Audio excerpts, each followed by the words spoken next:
नमस्कार, मैं जितेंद्र चतुर्वेदी। मतांतर में आप लोगों का स्वागत है। सिंघू बॉर्डर पर जो हुआ उससे आप परिचित हैं। जिस निर्ममता से लखबीर सिंह की हत्या हुई और वो दरअसल वो मॉब लिंचिंग है, वही लिंचिंग जिसकी राकेश टिकैत लखीमपुर में कह रहे थे, जिस लिंचिंग को लेकर कि वो क्रिया की प्रतिक्रिया है।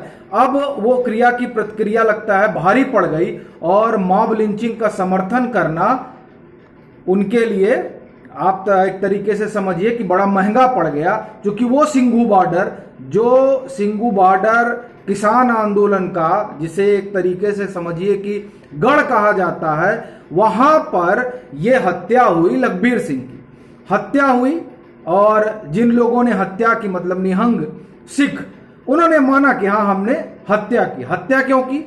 मसला बेअदबी का था। सवाल यह है कि वहां किसान आंदोलन चल रहा है, किसान आंदोलन में धर्म कहां से आ गया? यह बहुत बड़ा सवाल है। राकेश टिकैत कह रहे हैं कि यह सरकार का षड्यंत्र है। तो हमको लगता है कि एक बार एक खबर है, उस खबर पे हम लोग गौर करते हैं, फिर आगे देखते हैं कि ये षड्यंत्र है या क्या है। वो जो लोग देखेंगे और जो लोग देख रहे हैं वो तय करेंगे। लेकिन इसके पहले एक घटना हुई थी। ये घटना है अप्रैल की और इंडिया टुडे ने इस पर खबर की है। ये आज 16 अक्टूबर है, 16 अक्टूबर 2021।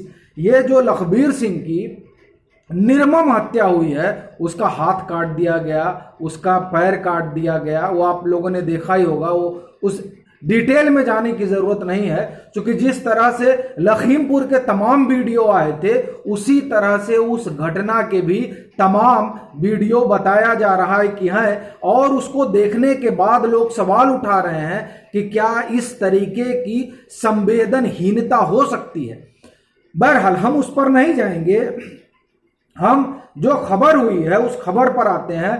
और जो ये बयान है कि निहंग सिख किसान आंदोलन का हिस्सा नहीं है, दरअसल ये जो स्टोरी है, ये स्टोरी बहुत कुछ बताती है जो दावा संयुक्त किसान मोर्चा कर रहा है। आप जरा सुनिए। अप्रैल में वहां एक घटना हुई थी जिसमें शेखर नाम का एक लड़का है, वो बताता है कि उसको बड़ा मारा पीटा गया था और मारा इन्हीं निहंग सिखों ने था। The victim Shekhar said that on April 12 he got into a verbal spat with Nihang who were blocking traffic movement during the ongoing farmer protest at Singhu border। मैं आपको इसे दोबारा सुना दे रहा हूं। The victim Shekhar said that on April 12 he got into a verbal spat with Nihangs were blocking traffic movement during the ongoing farmers protest at Singhu border. अब बताइए, ये जो शेखर नाम का व्यक्ति है, ये कह रहा है कि इन लोगों ने ट्रैफिक रोक रखी थी उस समय जब सिंघू बॉर्डर पर किसान आंदोलन से तो चल नहीं रहा है, तो उस समय इसकी उनसे कहा सुनी हो गई और इसको भी बड़ा पीटा गया। ये अप्रैल की घटना है और तब भी वहां पर किसान आंदोलन चल रहा था। अब भी वहां किसान आंदोलन चल रहा है और कहा जा रहा है कि किसान आंदोलन का हिस्सा ही नहीं है। एक बात तो ये होती है, अगर हम किसान आंदोलन के जो चेहरे हैं, राकेश टिकैत, योगेंद्र यादव और लोग, अगर हम उनकी बात मान भी लें कि चलिए एक बारगी ये ठीक कह रहे हैं, तो हम दूसरी खबर पर आते हैं और यहीं से ये बात उठती है कि ये किसान आंदोलन है या अराजकता फैलाने का एक जरिया। ये सवाल इसलिए उठ रहा है, एक तो हमने आपको खबर वो बताई, दूसरा आपने देखा है कि निर्ममता पूर्वक, और एक चीज और देखिए, हम लोग आगे चले उससे एक बात और सुनिए। लखबीर सिंह दलित और ना इस पर किसी भी राजनेता का, राजनीतिक दल का बयान नहीं आ रहा है जो दलित पॉलिटिक्स करते हैं, सिवाय बहन मायावती। उन्होंने सुबह 2 ट्वीट किए और दोनों ट्वीट में उन्होंने सीधे तौर पर राजनीतिक दलों और खासकर कांग्रेस पर निशाना साधा और उन्होंने 2 टूक सवाल किया कि पंजाब के मुख्यमंत्री जो लखीमपुर आकर 50-50 लाख रुपए दे रहे थे, वो वहां पर जिस दलित युवक की निर्मम हत्या हुई है उस पर क्या करेंगे। और आप देखिए कि कांग्रेस की ओर से इस बात को लेकर अभी तक, मतलब मेरी जानकारी में कोई बयान नहीं है, आपकी जानकारी में हो तो जरूर बताइएगा। और यह पहला मामला नहीं है जब बहन मायावती दलितों के मुद्दे पर कांग्रेस को घेर रही हो। माफ करिए, राजस्थान में जो घटना हुई थी उस पर भी उन्होंने बाकायदे यही सवाल उठाया था कि क्या वहां भी 50-50 लाख रुपए देने छत्तीसगढ़ और पंजाब के सीएम जाएंगे। अच्छा, अब अगर वहां नहीं गए तो हम जो सिंघू बॉर्डर पर घटना हुई है और जिस दलित युवक की हत्या हुई है बेअदबी की वजह से, आप एक चीज समझिए कि पंजाब में जब दलित मुख्यमंत्री बनाए गए तब इसे बहुत ही जोर शोर से जो है सामने रखा गया कि अब इस तरीके से राजनीतिक जो है धारा चलेगी। लेकिन उस धारा में जब इस तरह की घटना होती है और उस पर खामोशी रहती है, तब बहन मायावती जैसी दलित नेता, जो कम से कम मैं तो ये मानता हूं कि उतना बड़ा चेहरा अभी तो कोई नहीं है, अगर काशीराम के बाद जो दलित समुदाय है वो किसी को अपना मसीहा मानता है तो वो बहन मायावती है। और वो जब ऐसा सवाल खड़ा करती हैं कांग्रेस को लेकर, तब बात बड़ी हो जाती है।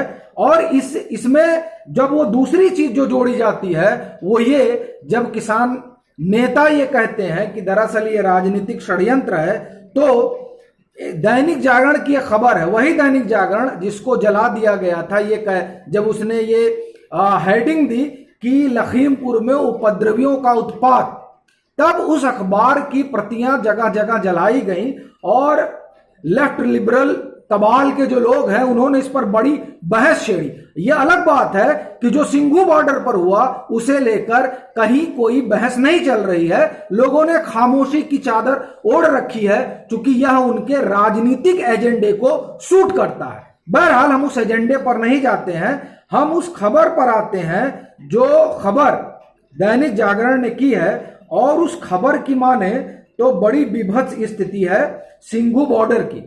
सिंघू बॉर्डर पर एक तो आपने देखा कि लखबीर सिंह की हत्या हुई, उसके बाद में 1.5 दर्जन से अधिक लड़कियां वहां से गायब हुई। ये दैनिक जागरण की खबर है। ये लिखते हैं बॉर्डर क्षेत्र से करीब 1.5 दर्जन लड़कियां गायब हैं, इनमें से ज्यादातर का आज तक पता नहीं लग सका है। कई मामलों में नामजद रिपोर्ट दर्ज की गई है।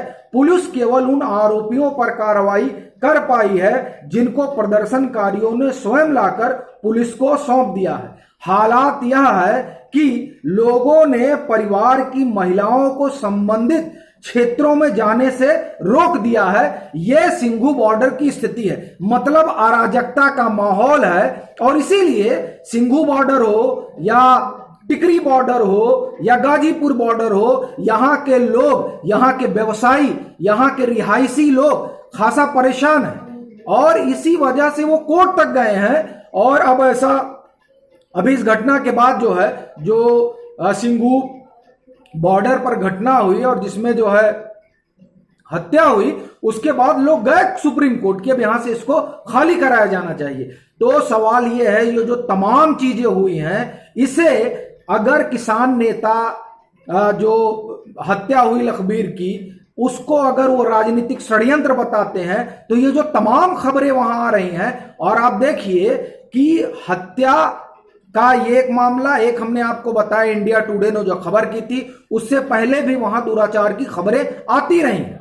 और अब आप देखिए ये दैनिक जागरण बता रहा है कि तकरीबन 1 दर्जन से ज्यादा बच्चियां वहां से मिसिंग हैं, गायब हैं। ऐसी स्थिति में ये समझने में किसी को ज्यादा समय नहीं लगेगा कि वहां पर लॉ एंड ऑर्डर की सिचुएशन क्या हो चुकी है। आंदोलन, देखिए, हो सकता है कि वहां किसान हो सकता है कि वो किसानों का आंदोलन हो, लेकिन उस आंदोलन में अराजक तत्वों की घुसपैठ हो गई है, इससे अब कोई इनकार नहीं कर सकता। इसलिए उनका खाली करना और उनको वहां से हटाया जाना ये ज्यादा जरूरी है उन इलाकों की सुरक्षा को देखते हुए। नहीं तो 26 जनवरी लोगों को याद होगा कि किस तरीके से 26 जनवरी में हिंसा हुई लाल किले पर। और तब लोगों ने उसकी भर्त्सना की थी, लेकिन साथ में यह भी कहा था कि नहीं, इसमें इन्होंने षड्यंत्र किया और उन्होंने षड्यंत्र किया।